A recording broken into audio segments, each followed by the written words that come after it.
You might have Flap and the rich lady under your spell, but it's gonna take more than that to impress me. Alright.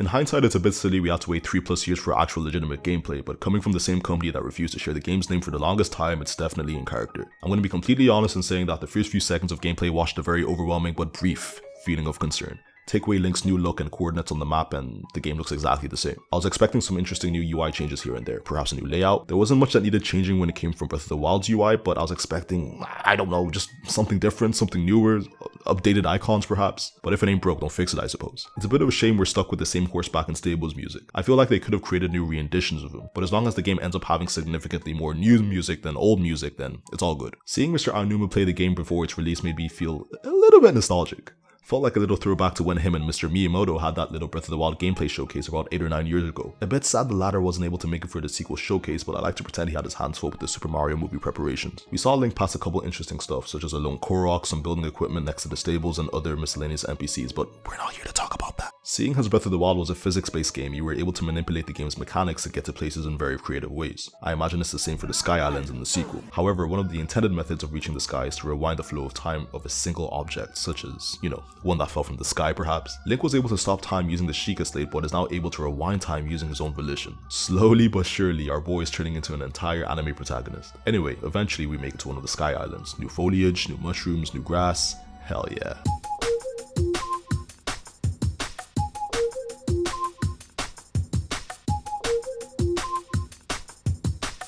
A new robotic enemy called a Construct. They seem relatively weak. Perhaps these are the red bokoblins of the sky in terms of strength, an early game enemy. Bokoblins usually drop monster parts such as horns and guts, but these guys drop things like soldier construct horns and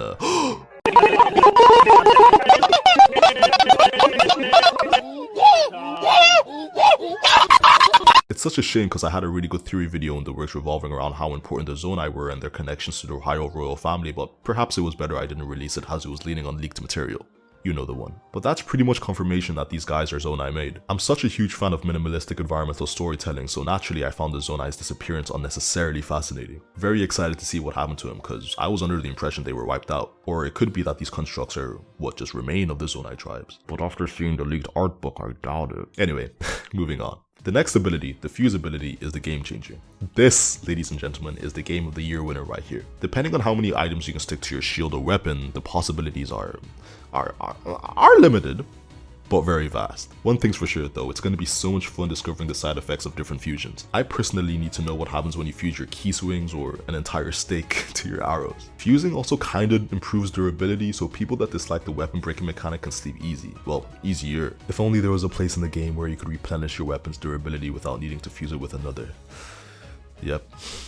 If only. So, remember when I said the fuse ability was the game changer like 10 seconds ago? Well, this right here is the game changer if you catch my drift. The Ultra Hand. Presumably this mechanic is responsible for the car, drone, and hot air balloon that we see in the previous trailers. In the gameplay demo, Mr. Aonuma uses this new ability to create a boat out of 3 logs by sticking them together, alongside 2 electric fans lying around in order to create a draft. This seems like such a simple mechanic on paper, but the creative possibilities are, again, limited, but very vast. The Ascent ability was definitely one of the most uninteresting out of all of them, but maybe it's just because I don't see the vision yet. And that's all we got for the demonstration, really. Interestingly, the gameplay demo didn't make me more excited for the game, but it didn't make me lose interest either. My hype is neither increased nor decreased. In truth, yes, I was expecting to see substantially more new material, but I'm positive they don't want to spoil any surprises for us, no matter how small they may be. Breath of the Wild's philosophy was all about seeing something interesting and finding out what it was. I'm sure Nintendo don't want to take away such a crucial aspect of the game for us in any capacity. I will say though, I'm very impressed with the seamless travel between the land and the sky. I wasn't expecting any loading screens or anything like that, but seeing such a smooth transition between the 2 biomes is fantastic. In Mr. Aonuma's words, it feels so good. And there's hardly any pop-in or visible graphical impurities or artifacts. Yep, none at all. I'm quite excited. Are you excited? If you are, in fact, excited, be sure to absolutely demolish your excitement onto the...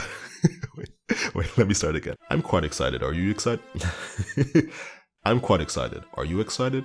If you are, in fact, excited. I can't do this. I'm quite excited. Are you excited? If you are in fact excited, be sure to absolutely demolish your excitement onto that like button and squeeze all your excitement juices into the comments. But how do YouTubers do this shit?